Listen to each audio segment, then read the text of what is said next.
I trained for a marathon wearing two different watches, and on race day, their finish time predictions were 45 minutes apart. It feels incredible when your watch says you're ready for a PR, and devastating when it predicts a slump. But here is the truth. These devices aren't measuring your fitness directly. They are making an educated guess based on mathematical models that prioritize different variables. All three major brands start with the relationship between your running speed and your heart rate. However, they weigh the secondary inputs completely differently to build their estimation models. Garmin heavily utilizes first beat analytics. It looks at your submaximal runs, your easy and tempo miles, and extrapolates that data to guess what your maximum effort looks like. It's essentially drawing a line through a few data points and extending it out to the horizon. This leads to the cardiac drift problem.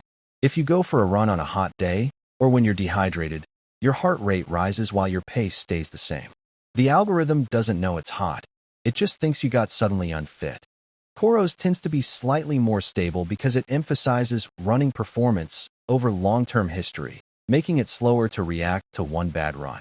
Polar integrates recovery data aggressively. If you slept poorly, it might downgrade your race time even if your legs feel great.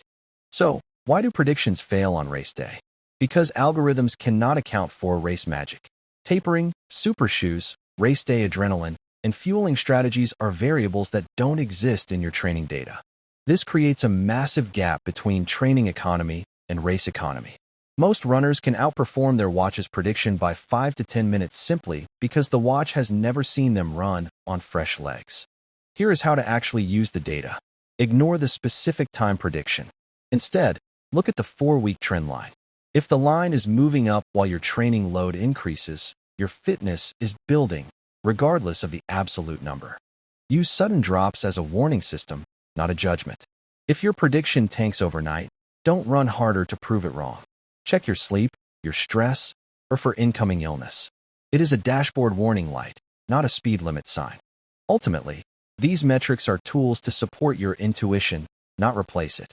You are the CEO of your body. The watch is just a consultant. Listen to the advice, but you make the final call on race day. Don't let an algorithm decide your limits.